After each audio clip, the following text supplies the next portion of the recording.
So take me back to when you said that, you were 5 years old in the kitchen and, doing that, in there trying to cook your egg sandwiches and stuff like that. Did you know then that you were interested in culinary, or was it just like, I'm 5, I need to eat, and then how did your family try to encourage that? Like, did you learn cooking from somebody? Do you remember being in the kitchen with somebody special, or was it just you? You just found out you loved it. Well, it's funny you say that because I was 9. 5-year-old. If my daughter's 5, I see her in the kitchen, I'm gonna go off. She might be though, with the way you're cooking around here. Without me.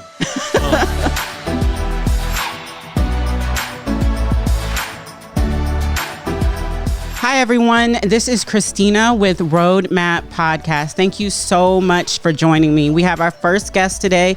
I'm super excited to be here with a friend of mine, Chef Anthony Thomas. We'll be speaking to him. But this is our first podcast, so I want to get into a little bit about what this is about.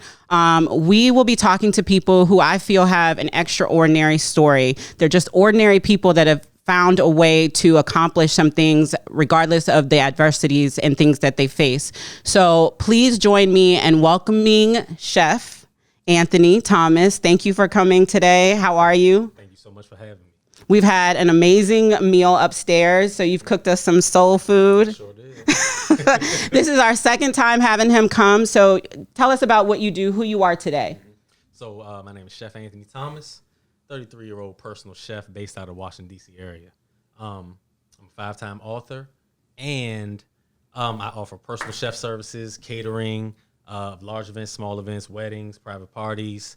I also offer a detox juice cleanse, which is helping individuals with health issues, especially during the time like this when, we're dealing with people having sicknesses or being around people who are sick. It's helping a lot of people in that aspect. So is that what's like one of the defining factors of how you got started into culinary in the first place? Was that it? So I've been cooking for a long time. I'm talking about as a kid, I would come home from school, 5th grade. I would cook something as small as like an egg sandwich. I ended up getting caught by my mom because I didn't technically wash the dish correctly, but I should have known that was probably my passion at that time. Moving forward, more on a professional level, I started cooking once I moved out. Well, no. Let me back up. I started cooking when I was in my sophomore year of college. Okay. So I was diagnosed with a rare brain deformity called an arteriovenous malformation. Because of this, I had to end up changing my diet. I was eating a lot of bad college food, food that college kids eat, a lot of General Tso's chicken, a lot of carry-out, a lot of fast food. So don't forget the noodles. The noodles, I love them. Especially with the whole, I would use the entire pack. Yeah, so all of the seasons. All of the seasons. So blood pressure went sky high after eating a meal one day, and I didn't know what was going on. It's just a really outer body experience. Got rushed to the hospital. They told me that you have to have this brain surgery in order to correct this issue. Okay. So what I did was I made that decision to get the surgery. 7 days later, I had the surgery. After a successful surgery, it was 13 hours long. I was had to learn how to walk. Had to learn how to talk again. Then I was discharged from the hospital. I said I had to change my diet. So I removed all bad foods from my diet and became a full vegan. And from there, I just felt better. Mm-hmm. And prior to this, let me not skip over, I used to have migraines at least once or twice a week. Mm. And since then, I've had 0. Okay. Like no headaches. So I can definitely say, and I was only a vegan for 4 years after that. Once I really started pursuing culinary arts really seriously, I realized I have to try the pork dishes. I have to try the beef dishes. I don't eat them every day. Right. But, I still have to try them here and there. Right. But for the most part, I can tell you, you don't need meat with every dish. Right. You don't need meat with every meal. Right. So take me back. So you were in college. Mm-hmm. You had this brain deformity. Mm-hmm. Did they say it was food related? Like, was that their diagnosis, or was it kind of like, well, this is what you can do to try to, alleviate that in the future? Did they know why you had it, or was this just something that can happen to any of us? So you're just you're born with it. Okay. And when you're born with this issue, it can be triggered at any point in time. It can never trigger. Okay. I know an individual who's 70-some years old. She said her father found out he had it. He said, I'm not getting the surgery. Okay. He said he's too old. Okay. Which is fine. I had another buddy of mine who was the same age as me, and his triggered the exact same year, exact same month as me. And he was in college down at FAMU. Okay. Go Rattlers. His was on this side as opposed to this side. And right now, he's a vegetable where he cannot walk or talk. You know, and it hurts me when I see him because, you know, the doctors could have fixed that for him. Right. They thought that he had overdosed on some type of drug, so they never even treated him. Okay. You know? So basically what I'm saying is you're born with this. And, you know, I just say everybody should just get an MRI or a CAT scan to find out if they have this because, you know, you could just be walking or driving and you'll never know that it's there and it just hemorrhage and you just black out. Yeah. So you are like a living miracle, like timing and everything. Absolutely. So take me back to when you said that, you know, you were 5 years old in the kitchen and, you know, doing that, you know, in there trying to cook your egg sandwiches and stuff like that. Did you know then that you were interested in culinary, or was it just like, you know, I'm 5, you know, I need to eat, like, you know, and then how did your family try to encourage that? Like, did you learn cooking from somebody? Do you remember being in the kitchen with somebody special, or was it just you? You know, you just found out you loved it. So that's funny you say that because I was 9. 5-year-old. If my daughter's 5, I see her in the kitchen, I'm gonna go off. She might be though, with the way you're cooking around here. Without me. So I was 9 and I would just cook these different dishes. Well, the same egg sandwich scrambled over easy because I was sitting there watching my mom. And this is why I'm a firm believer that parents really need to study their children and figure out what they see in their child that, you know, maybe like this might be the path that they want to go down. Right. So I told my mom, I was like, Mom, you never used to notice how I would sit in the kitchen and just watch you fry chicken, watch you make mac and cheese, watch you cut up the ham, you know, on Thanksgiving. Like, I really was intrigued. Right. And she was like, you know, I thought all kids just did that. She's like, but if she would have known that, she probably would have said, instead of going to Bowie State, maybe you should go to culinary school because this is something that you really, you know, I've really noticed over years that you really are into. Okay. So, you know, like I said, I told my mom that, and I really think that we need to really watch what our kids are doing and what they have interest in so that they can, you know, pursue those things. Is that kind of how you figure, you know, with your parenting style now? Is that kind of the stuff that you're focused on? And I see that, you know, I don't know, a lot of our guests probably can't see this, so we'll hold it up at the end, but you've got a lot of books, and a lot of the books on the table are actually seem kind of dedicated to your daughter and has inspired. So tell me about this, since we are talking about vegan right now. How'd you come up with the Little Vegan Chef book? So me and my wife and daughter were just in our condo, just sitting around. Pandemic just started. People doing TikTok dances online. I'm like, I can't let this time go past. It was like 2 weeks in, and I'm like, I really have to do something to stay productive because people were not knowing the inevitable. People were filing for unemployment. Right. And, you know, I'm just sitting here like, okay, I'm still delivering food, but I'm no longer doing any of these events anymore that I once was able to do because the world was shut down. So I was like, let me compose a book. What would make the most sense? Let me compose a book that I haven't done, and I've never really talked about veganism and, you know, my life with vegan. I was like, I think I want to relate it to kids so the kids can start off early, you know, and realize that you don't need chicken nuggets with every meal. You don't need chicken. You don't need burgers. You know, you can have a nice whole meal with just plants. Right. So I tried to implement that in this book, and I made the recipes as simple as possible. So they're not real intricate. You have to get over the stove and cook these things. Some of them are, but they're very simple recipes that are fun and tasty. No, I mean, I've been looking at the book, and to be honest with you, just the fact that like some of these are so simple and they sound so good, like just the black bean salsa. I saw kale in here. Yes, sauteed kale. Sauteed kale. Like all of these things, avocado cream salad dressing. Yep. Everybody loves avocado. Okay. So like we'll definitely dive into this, but this is really awesome. So are you from this area? Born and raised. Born and raised. So DC, Maryland. So for our listeners that don't understand the DMV, were you born in DC and grew up in Maryland, or like where you come from? I was born in Greater Southeast Hospital, which Okay. is right there in Southeast off Southern Avenue. Okay. But I was actually raised in Mount Rainier, which is right outside of Northeast. Like it borders Northeast. And a lot of people don't even know about Mount Rainier unless you've really driven through it or know someone who lives there. Right. It's one of those real small towns, you know, you cut through and you end up in Hyattsville. Right. 1 minute you're in Mount Rainier, 1 minute you're in Brentwood, and then you're back in Hyattsville, which is probably a much bigger city. So how did like that shape who you are now? Like growing up in this area, I'm from Florida. Yeah. It's a very different area, even from just being here from a short time. There's a lot of things that as a child I wasn't exposed to because this area just has a lot more things going on. So like how do you feel that growing up in this area shaped you? Good, bad, ugly? I would say more so good. I was exposed to a lot of things that maybe I shouldn't have because Mount Rainier was really one of those cities. Like I said, it bordered Northeast. And growing up in the 80s, 90s, you know, it was kind of drug infested. So my parents kind of kept me sheltered from that. But I still got to go to school. As I get a little older, I still got to walk to the bus stop. So I'm seeing things that, you know, average people may not be seeing. Like, you know, different junkies on the side. I'm seeing a lot of winos because there's a lot of liquor stores down here. There was one really popular liquor store called Bass Liquor Store. You remember the liquor store? Yeah, Bass Liquor Store right there. And people used to go in there, cash checks. They ain't ask for no ID. Like, I know these things because of the stories that people tell. But walking past Bass, you know, it was horrible. Like, I could still remember what it looked like. You know, before they had to knock it down. I was going to say, it's not there anymore. Oh, it's not there anymore. Yeah. Had too many parties.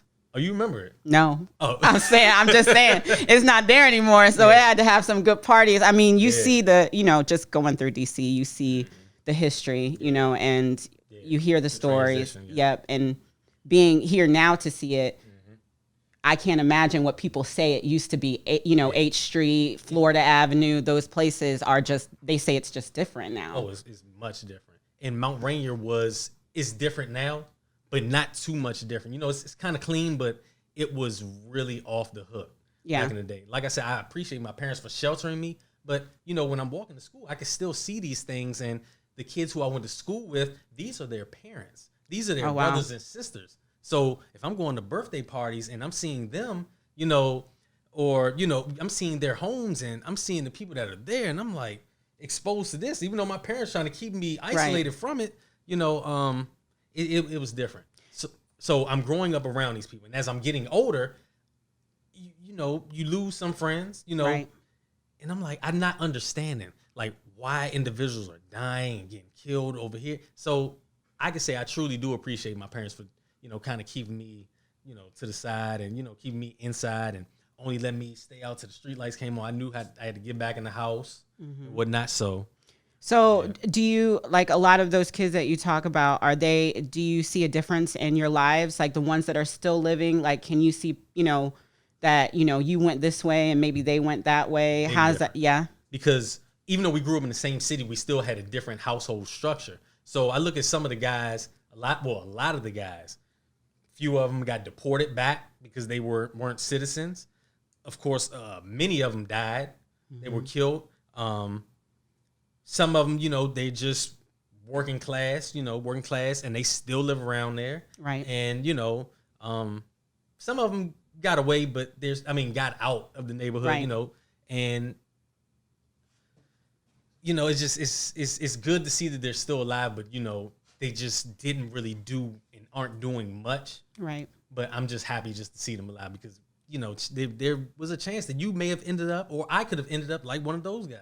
So what do you think now when you see DC though? Like we all know that there's a change that's happening in DC. So as a person that's from this area, a Black person from this area and the climate of what today is, how do you feel about the change that is taking over? I mean, people like me coming from Florida where I've been around, you know, I grew up in an area that was probably very mixed, you know. I swam, so I spent a lot of my time, but coming here, you find out that a lot of people are not used to seeing, you know, the amount of white people coming into the neighborhood. So as a person from DC who could speak, you know, from the heart, how do you feel about like seeing the gentrification and things like that are changing? Do you think it's good, it's necessary, you know, or do you kind of have an indifference about it? I mean, for crime purposes, which I think is probably the most important thing, I mean, the crime rate is down. You know, I feel like they have more police on duty, but at the same time, I also think that, you know, the way that that whole process is, I think that it's unfair how they go about it. Right. You know, and maybe I feel even more passionate about if I was living in DC. Right. But you know, it is what it is, and you know, it's just not fair. Yeah. You know, it's really not fair how they go about doing it. But you know, who am I going to? I can't stop it. Right. No, that's totally true. It's so interesting just being from a different area and then appreciating seeing it, but then also appreciating, the difference of opinions and how people feel. Obviously, like you said, we're further out, so some of those things don't affect us. So Correct. You were talking about your childhood, the people that you were around, the ones that didn't make it. Let's talk about some things that could have gotten you and you wouldn't be here, that you've experienced. So there was a time that you were in jail, and I know that you spent some time in prison. Let's talk about that. Yep. So tell me your story about what all happened with that. So around 2008, the recession hit. And when the recession hit, I lost my job at the Washington Post. I was a top salesman. They sent me to Hawaii, free trip, because of how many subscriptions I was selling. Okay. Lost that job in March. And I had a nice amount of money saved up for a little 20-year-old kid. And by August, I ain't had no more money, because I'm living off of this money, paying all my bills and whatnot. And then an opportunity presented itself to me from a friend of mine. Because I'm looking at him and a couple other guys who we used to hang with, and I'm like, yo, y'all really look like y'all doing something, man. Put me on. Right. And he was like, all right, man, I got you. A couple days later, the guy was like, yo, you ready? I said, let's do it. $600 one day. I ain't got no money. I'm scraping, here and there. Right. Like, I could do this. Next day, $1,200. Next day, $2,000. Now I got, like, literally, no joke, a shoebox of money. You know what I'm saying? I didn't have anything prior to that. So then I found out the ins and outs of how to acquire this money. And I'm like, okay, if he's paying me this, what is he making? So I found out how to go about acquiring the money the way he was, and I became the big dog. So now and I wasn't paying no one else to do it. I was doing it all by myself. So now I'm making the money on my own without the middleman. Okay. And ultimately, long term, 4 years later, that indictment comes. Not because I physically got caught in the act, but because someone else got caught in the act and said, I want to lesser my time, so let me drag him into it. Now, I'm no saint. I'm doing wrong. I'm breaking the law. So I'm not going to say I don't fault him, but he dragged me down, so now I got to pay the price. Right. That caused me to get an indictment. I get indicted in August. Okay. August comes around, August 2011. It was around the time. I don't know if y'all was here in that. Y'all was here at that time? No, not until 16. Got you. Okay. So y'all don't remember that big earthquake on the East Coast? No, we hear all the stories. Yeah. So it was literally the day before the earthquake came. Okay. I get indicted. Okay. No, they all got indicted before that, and then they were asking, "Hey, where's Anthony?" Because I had nothing in my name, no car in my name, no place in my name, so they don't know where I'm staying at. Okay. They just said that they were staking out at this is the U.S. Marshals. They're staking out at, Secret Service. They're staking out at my parents' house, and they never see me pull up. They know what kind of car I possibly may have because it's one registered to my sister, but they don't see it, and that's the car I had, white Range Rover. They didn't see me, so long story short, they were like, "Yo, these dudes asking about you." I can't live on edge on a run. I go and turn myself in.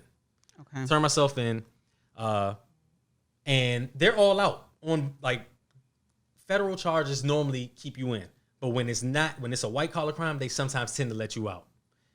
Because I had a pending case, they said that I was a flight threat, Flight risk, yeah, flight risk, and I was a threat to society.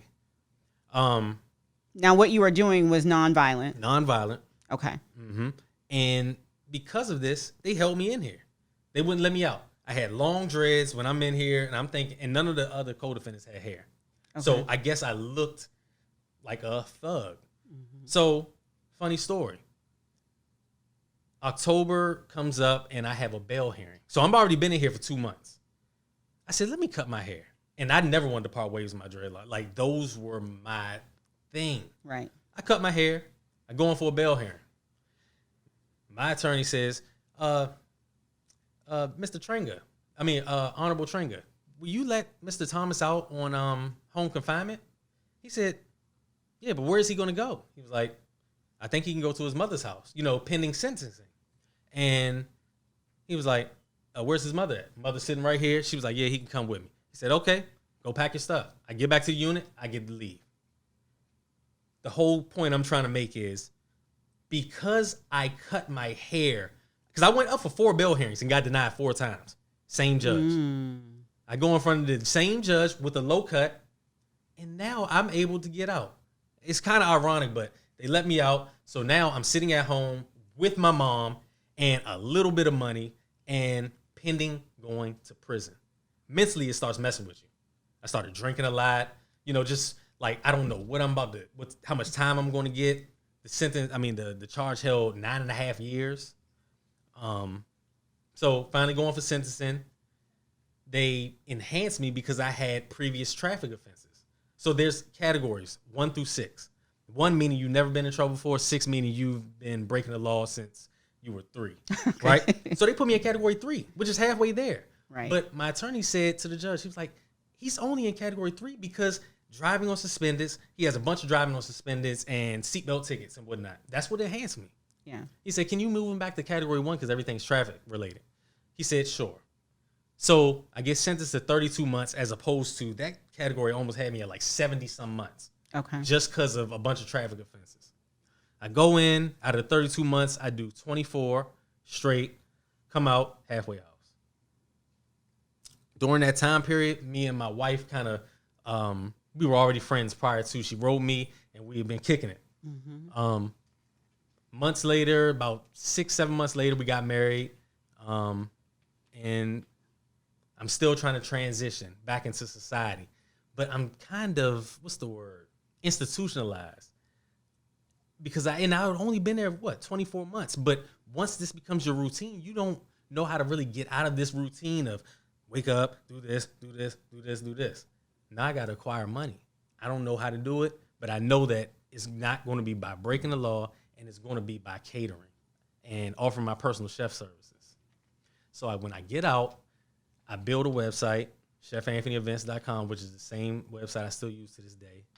And then I'm trying to figure out, I'm like, okay, there's some other chefs on the scene, and I've never seen them before. They weren't even out here when I was here. They kind of took over while I was gone. Mm-hmm. How can I separate myself from what they're doing? Oh, you guys are doing it this way? Well, I'm going to do it this way. So this way, it's like, what does Chef Anthony provide that these other chefs aren't providing? Right. So that's how you draw your clientele in. So so culinary didn't exist as far as to the degree that you're doing now before you were locked up? Correct. Okay. Cooking was something I did every single day, and I would do it more so as a, I don't want to say as a hobby, but I would do it more so as a charity. Okay. So people had events. I'm like, yo, I'm bringing the mac and cheese. I'm bringing the deep fried shrimp. I'm bringing this. Okay. Because I never felt like I should take the money from hardworking people when I was making so much money doing what I was doing. Right. So I would always volunteer to bring something. Okay. Plus, it gave me an opportunity to get people's their feedback. Right. And I love the feedback from people. Even to this day, I just love the feedback. Right. Even if somebody says something, hey man, maybe you should use some hot honey this time as opposed to regular honey. I'm like, why not? Yeah. You take it and try to make it better. I never get upset. I love the feedback. I actually had one customer who every time I would deliver his meal prep, he'd be like, so meal number 2, I think that you could have gave me a little more sauce on that one. And meal number 4, I think the balance of the tomato with the cream, and I just love that because it keeps me sharp and keeps me on point. So do you feel like that's kind of so people gave you feedback, mm-hmm.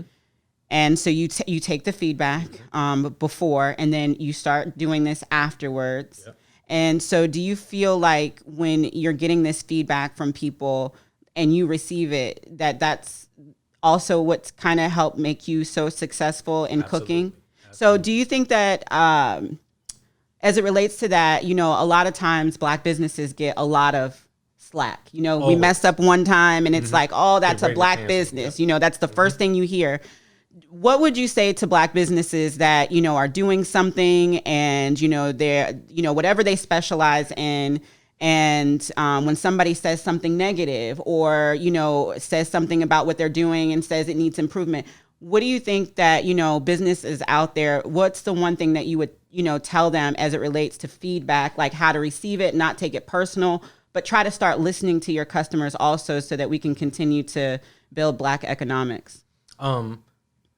Just always provide the best customer service. I've seen people that have been upset about different products that Black people provide. And normally it's like, they're like, this person was late. This person talked to me unprofessionally. This person didn't have all of this. We're already at a disadvantage when it comes to each other because we're waiting on us to mess up, and that's why I pride myself on don't count today, count last time, being on time, extra early, because then it's like, okay, you're still on a level playing ground. Right. You don't get any points for it. Right. As a Black business. So I'm early. Right. Preparing amazing food, plating it, smiling, making sure that I have, great conversation, and that will take you a long way. Right. I'll go back to a restaurant if they give me great experience and the food can be okay, as opposed to a food that's amazing and it's poor customer service. Right. No, I mean, my husband and I are the same way when it comes to, and I think that's why, again, we've now used you a couple times, but within a short amount of time, because the first time that we worked with you, you had great conversation, engagement, and, started hearing your story and things like that. Now back to the business. Yep. So you start doing culinary. You're making money.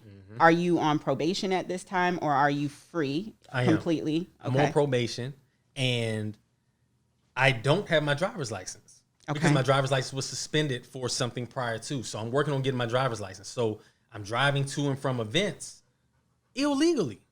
Okay. And right before I get ready to get my driver's license back, I get pulled over. I violate probation. So now my probation officer, federal probation officer, calls me and says, "Hey, I see you got pulled over last night.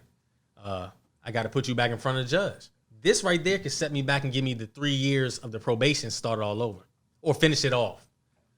But when you could possibly go back into prison, or have more probation time. Exactly. And it's one or the other. One or the other. Okay. Or they just won't do nothing. It'd just be a warning. Okay. So I go back.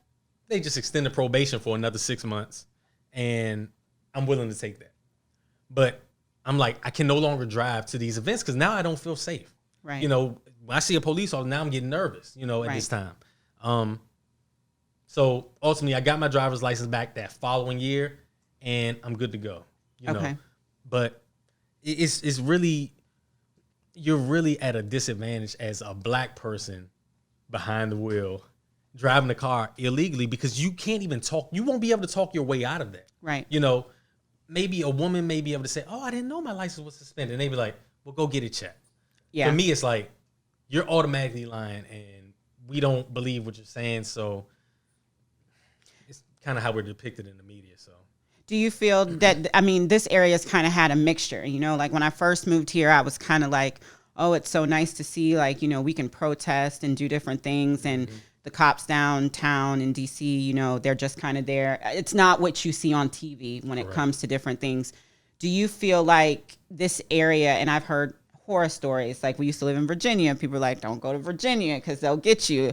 Like, as a person from the area, do you feel like, even though you've been here a long time and even though there's things changing, do you feel like there's still improvements in this area as far as the relationships with police that could be improved to kind of help those stereotypes that, we are seeing more and more and know that they exist?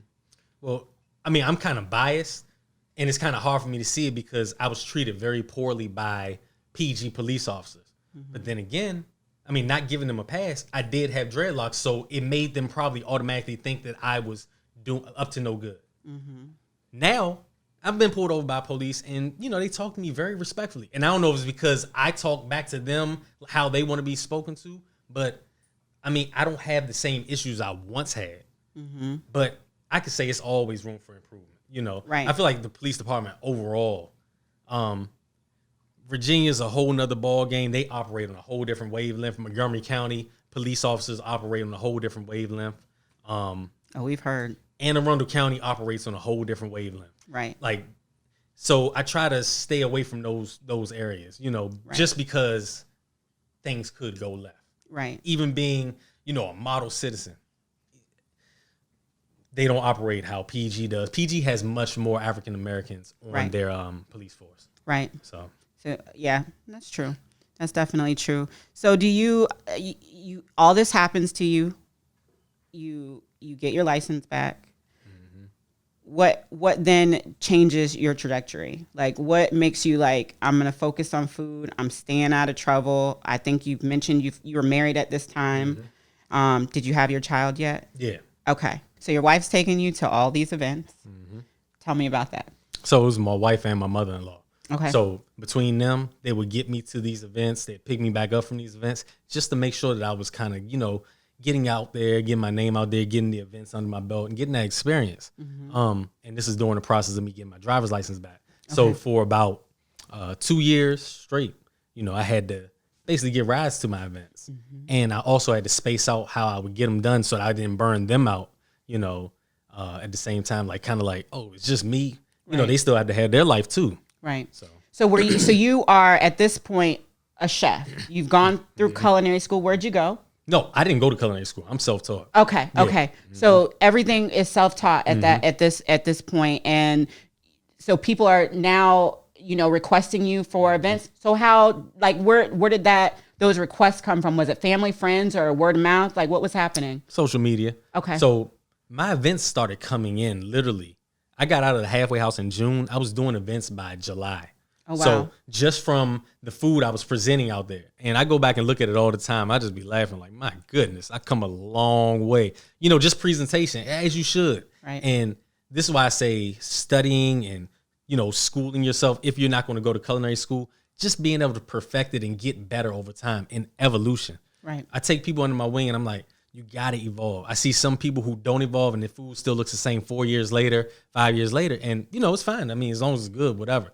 Me personally, I have to always challenge myself to be better. Now, whether that's trying new recipes that I haven't tried before, or whether that's plating like a Michelin star restaurant, right. I'm just always trying to better myself and set myself apart from the competition.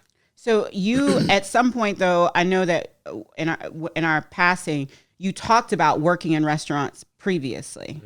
And so then you were like, I don't want to work in restaurants because it's a rough environment. It is. And then you're doing this on your own. And at this point, this is your full time. So this is all that you're doing right now is cooking and serving at different events. Now, were these events like weddings, or just, coming over and doing like personal chef stuff, or like what were you doing? These were more smaller scale events, 20 people or less. Okay. And, baby showers, bridal showers, birthday parties, things like that, earlier on. And as time went on, I was able to do weddings and then corporate events and, with more certifications, college events. Right. So that's why I say like getting better and, doing better for yourself and being able to offer something that they can't get anywhere else. Right. Like that butter poached lobster mashed potatoes. That I haven't had yet, by the way. He keeps teasing me about this, okay, people? You can't get that anywhere else, not the original, know? Right. So what I do is when I come up with these recipes, and I know we're about to go off on a tangent, what I do is I Google what I'm about to make. Right. And if I don't see it come up, that's mine. Okay. So, and I hate to say it, it's a lot of thieves out here. Right. I'm going to tell you, I made a crab stuffed steak. People are stealing recipes? Listen, stealing recipes. Ideas, yeah. So I made crab stuffed steak. I was just like, let's stuff a whole crab mixture into a steak. Take a big steak, slice it down the middle, my crab cake mixture, put it right in there, and I'm going to broil it in the oven. Crab cake's going to be done. The crab mixture's going to be done. Right. And then the steak is only going to cook but so much, so you still get that nice pink, medium flavor. 4 days later, I see in my timeline another chef. Then I see another chef. And I'm like, y'all not even going to tag me and say, yo, bro, thanks for the inspiration? Come on. So, long story, I'm not trying to say anything about, but what I'm saying is I aim to make recipes that you can't get anywhere else. Right. Provide food, combinations that you're like, that's a Chef Anthony recipe. I remember it when he made that. Or I know the creative mindset that he puts behind his recipes. Right. So, I mean, when you're coming up with your recipes, you're looking around, kind of trying to see what's going on. If it exists, if it doesn't exist, you've claimed it. You're going to go for it and make it. So when you're doing these new things that obviously might be new to someone's palate, how do you then know if it's a winner or not? Like, who are you just tasting it at when it's home? online? Once it's online and people see it, and I show people how I make it sometimes, Right. then it's like, now who's willing to put this at their event? Right. So then I put it at the event, and that's the confirmation right there. Right. So like the vegan loaded mashed potatoes, coconut milk, sauteed Brussels sprouts, bell peppers, onions, mushrooms, boom. Take that, add a little tomato sauce, boom, pour it over the potatoes. Instead of whipping the potatoes with heavy cream, I use a little bit of coconut milk. That way it stays vegan. So me using all of these different things, I'm like, I posted online. Now whose event wants to, try it? Right. And then once they try it, I'm good. Listen, you cannot discount yourself for cooking at baby showers because we know how important food is Yeah. at our events, okay? So, like, those are the real testers. Like, those small events are the ones that will really tell you if it's really good because food is so important, And I've gotten to the point now where I'm at an event. Like, before, I used to be kind of nervous. I've been seeing the people eating the food, this and that. I don't even look around. Like, I already know they're going to enjoy it. Right. Because I literally, like, if I try something, boom, I'm like, I really don't even have to, like, do it again. Like, I can give you the recipe off the top of my head. Right. Because I made it so many times. Right. Yeah. Well, no, I can shout you out because last time you were here, you made these crab cakes. Yeah. Now, if anybody knows my husband, Earl, they know that he does not eat seafood. And he ate those crab cakes. So that was a winner in itself. Yeah. And we had some friends over. Well, our mentee was over and he was like, oh my gosh, I think these are the best crab cakes I've ever had. And they were super moist. And I mean, being in this area, crab cakes are so important. Yeah, most definitely. And you've even figured out a way to make them taste different and not like the other. So I definitely can tell that you are putting some thought and some time into your recipes. So with that being said, like, you're doing your thing, but like, what has I've seen you, I have not personally seen you, but I've seen your posts with you being on the news and different things like that. How long were you in it when you were like, okay, I'm really starting to get some feedback. I'm really starting to get some invites to come sit on the news, Fox News in the morning. And, people are actually having me showcase. When did that started happening as to the beginning when you got out, which was around 2014. Okay. And then 2018 was when I got on the news for the first time, January 2nd. So he did a New 4 Year's. years of hustling. 4 years. Okay. And that's why I say, like, you can't jump in something and think you're going to be successful because the next person, you don't know how much work they put in. Right. Like, you may start following somebody and think that they just been successful the entire time, or they've been on, the news all this time. So when I got on news, I had already wrote them like 4 years prior. And I mean, not 4 years prior. I wrote them when I first dropped this one in 2016. No response. Okay. And I kept writing them. And one day the guy wrote back who I had wrote. And I hadn't wrote him probably in like 9 months. But he probably had his eye on me and was like, I'll invite him when I feel like. And I do feel like everything is in God's timing. So I went there January 2nd, 2018. And that whole entire year, I went on the news probably about 8 times. Wow. Like, people started to become so desensitized to it. When they're like, man, you live up there, Like, I started It's a good problem to have, the camera people. I'm starting to know them on a first name basis. They know me. Went on not just the morning show. I went on an evening show. And then the following year, I wrote the TV One person. I do my own PR. Okay. I write my own people. If they reach back out, and this is the thing, out of like 100 people I write, 3 people will write back. That's why I say it's all about consistency and just writing and writing. All the articles that they wrote about me, I wrote those people to tell them about the story. Hey, I just released this book. Me and my daughter, blah, blah, blah. And they may ignore you. But then there's some people who will write you back, So I just say, I push hard. So what do you think is in you, or why do you think you're somebody that, because I think that's important for entrepreneurs to hear. many of us that take the entrepreneurial path know that there are so many roadblocks and there are so many things that frustrate you, that make it hard to do it. So what gave you the mindset, like, they didn't answer, I'm just going to keep asking? You know, at some point, you know, I may hear back, and if I don't, I'm just going to keep going and pushing. What is in you that you think an entrepreneur needs to even think about to kind of to be successful, to do the same things, even if it's culinary or something else? But what do you think that they need to kind of like have internally to keep pushing even after every no? Yeah. I mean, if you believe in yourself, someone else will too. So I always believe myself still to this day. Like, I still haven't been on some of the platforms that I want to be on, you know, to be like, made it. But Washingtonian was a very big one. And like I said, when I wrote them, they wrote me back. Right. You know, I've written Washington Post multiple times. And ultimately, I'll get on there. Right. You know, LA Times Food, you know, the food section in Washington Post. These things, not just to say, oh, I was on there, but I know how it will catapult my career and what I do and who I provide it for, you know.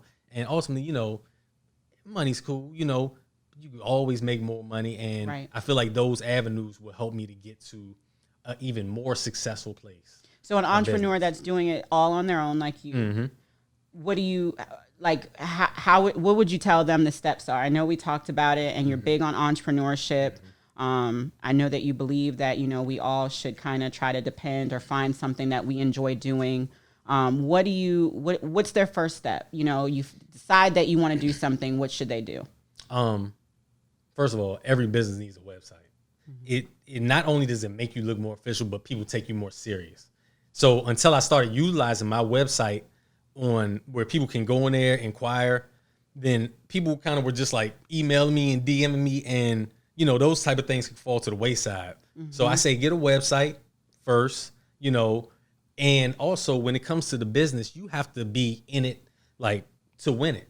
And, you know, as cliche as that sounds. So knowing that I'm not just going to be doing this to see what it does today or tomorrow and just give up. Right. You know, you have to really be like, this, I'm going to put my blood, sweat, and tears into this, you know. Right. And, you know, I didn't even over exaggerate. I actually under exaggerated the amount of people I've written when it comes to PR, you know, and getting that type of brand. Like, I probably, all jokes aside, have probably written from 2015 to now, the last 5 years, I probably have written about 2,000 people. Oh, wow. You know, okay. And this is by me going online, researching names, boom, boom, boom, talk to them. And, you know, from it, you get recognition, and you also can equate that to either book sales or whatever you're trying to, you know, accomplish. Right. So I know you have a lot of Instagram followers and things like that. Do you equate your followers and your pickup from the exposure that you've gotten in some of these areas? Do you Absolutely. think that that's a direct reflection of it? Yeah. So when I would go on the news and I would come back to my phone, it'd be tons of new followers. To me, the new followers may not equate to money, but in the long run, these people may be your potential customers. Right. So always being able to give people the product that they'll want to follow you for. So even like when I was featured on those different platforms, like, it's more and more following. And that engagement, I think the engagement and the impressions that you get is probably the most important, because that means you could follow the amount of content that you're putting out to see what's resonating on people and what's not. Right. I notice when I post seafood, people go crazy. You know, when I post things with sauces dripping down it, people go crazy. Right. When I post me and my daughter making videos, they love it. Right. So I know what to provide them, and I continue to provide it, not being so predictable. And that's another thing. Like, you don't want to be so predictable to the point where, here you go, some more sweet potatoes, collard greens. You know, I'm like, how about I throw you a picture of some food I made at home, but then next time I may show you a video of me at an event, and then I may show you just me. I'm show you my family. You know, and just always mixing it up. I never try to get caged into that box of, okay, here Anthony come again. You know. So you think entrepreneurs need to believe in themselves, and then once they're involved in it, they need to be in it, as you said, to win it. They need to stick with it. And focus on it. And in time, over time. Never think that you're gonna be overnight success like Lil Nas X. Buy a beat for $30 and make $100 million off the song. Right. Well, you know, we are a microwave. That was a blessing, but everything is not.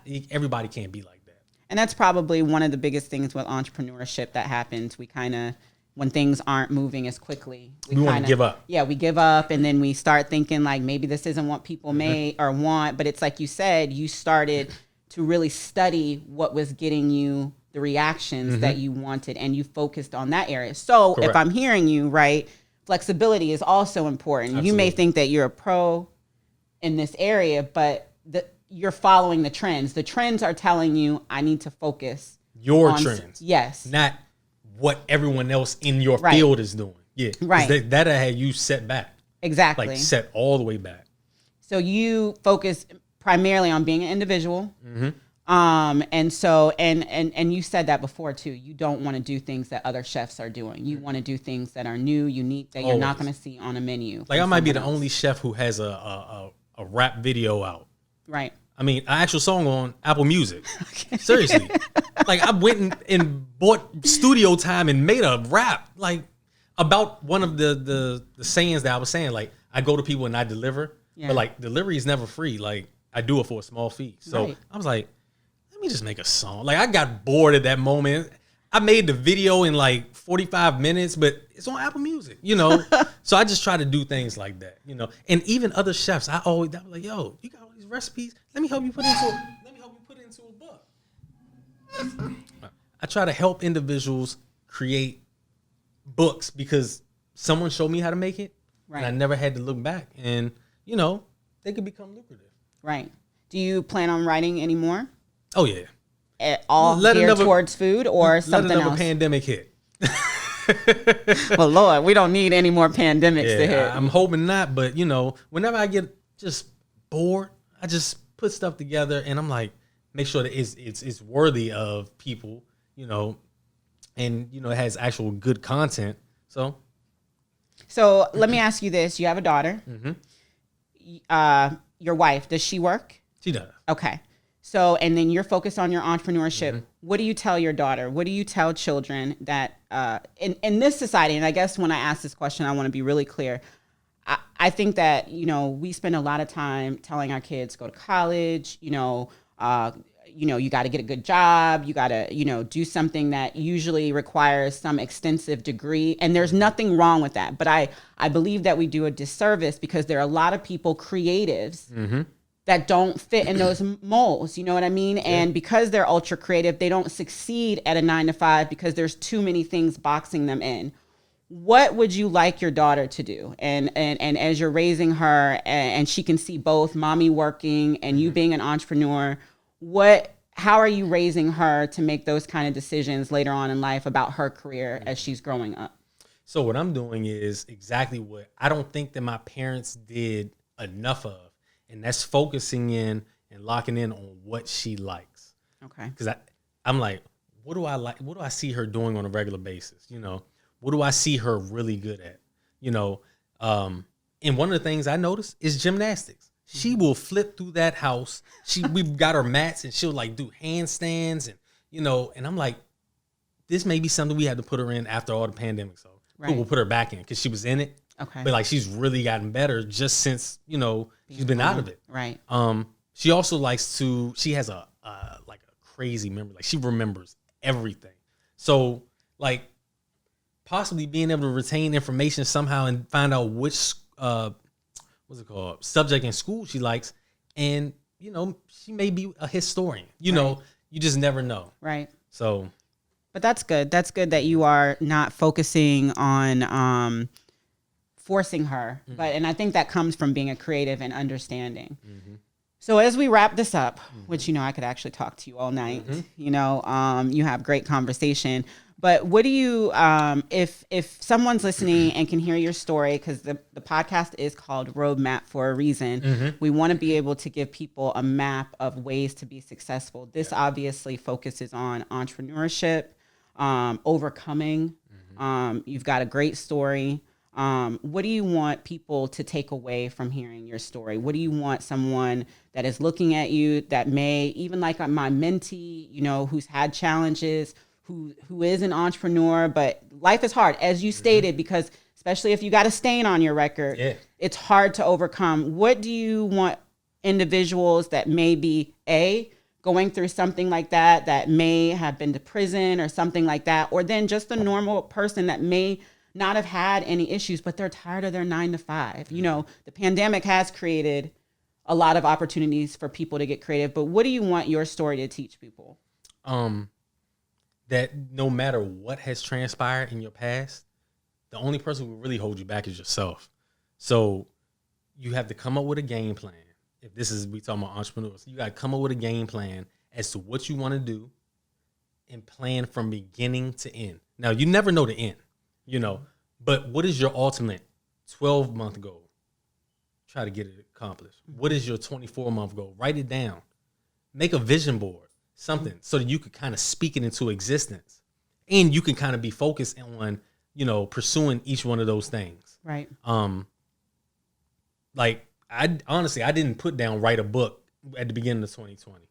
I just said, I want to do as many events as I can. And if I have to start doing, this is the first year I started doing 2 events in a day. And that's why I make sure that I motivate people by posting in my story, event 1 of September, event 2. And we got to like September 25th. And I'm like, event 28 of, you know, and maybe this may get somebody amped up like, yo, if he could do it and I know what he's done, right, I can do it, you know, not to rub it in your face like how much money or how many events I'm doing, you know. Right. I just like to inspire other people because some people need to see that, right, you know, to feel like it's all possible. And anybody who's seen me in the beginning with looking at, like I said, the food that I used to post, it'd be like, yeah, it was cool, but it ain't nothing like how it is now, you know. Right. So definitely, you know, plan from beginning to end, make a long-term goal, short-term goal, and stick with it. Right. And please do not let anybody around you tell you that you can't do something. Right. You know, because you know, I mean, people told, man, but you charge too much. These are friends, quote unquote, friends of mine, right, who were telling me I was charging too much. And I'm like, y'all buying it from me? No. So how you gonna tell me I'm charging too much because your homegirl wrote me and asked me for an event and I gave her a price and she came back and told you he charged too much? What's too much? Right. So don't budge on your price either. So when you tell somebody a firm price and they say, oh, it's too much, they're basically trying to say they're devaluing your product. Right. Because nobody walks into these high-end restaurants downtown and say you're charging too much for a Delmonico steak or a tomahawk steak or lamb chops. Yeah, you're right. When we're sitting at Ocean Prime eating our nice dinner, and that no bill one is saying, yeah, nobody gonna say nothing. Yeah. You know, so act your wage. Right. You know, me personally, I don't think my prices are crazy. Right. But if you can afford me, you can afford me. If you can't, you can't. Right. It is what it is. And it goes to knowing your audience. Yeah, that's exactly. The audience that you're trying to reach. And by the way, no, I don't think your prices are too much because I've paid for them a couple times. But no, I don't. I think that you are doing phenomenal stuff. And I love your story. And I think that you have a lot to teach. So what is success for Chef Anthony? Where do you want to go? Where do you see yourself? What's one of those places you'd like to maybe, you know, be on a new platform? Long term, I don't know when, because I can speak it into existence, but ultimately a TV show where I give those same recipe videos that I give on my page, quick, easy, fun recipes on a television show. Okay. Long term. Dope. I say long term. It could be long or short, but ultimately in the future. In the future, also, at least a restaurant. I don't plan on working on it. I just want to walk through and make sure everything's good, be the creative person, change up the menu. Right. You know, possibly maybe go in the kitchen, but I don't physically want to work in the kitchen at the restaurant. Right. I feel like I've given a lot of time, and they got to salute those guys who work in kitchens. Like, I don't think that they get enough credit. People that work in restaurant never get enough credit for the amount of work that they put in. No, it's a lot of work. Yeah. It's a lot of work. I've worked in hospitality. It's a lot of work. Mm-hmm. Well, thank you so much. No, thanks for having me. I really appreciate you being here today. For sure. Guys, I really appreciate having Chef Anthony here on Roadmap Podcast. It's been wonderful. I really hope that you can pull out some things that he said as it relates to his story, a roadmap to how he got to where he is and the challenges that he has seen and overcame. Thank you so much. Drop them up at the bottom. Subscribe, Roadmap Pod on YouTube, and then Roadmap _pod on Instagram. We look forward to seeing you. I can't wait to see you next time as we talk about the next person's journey. Thank you. Bye.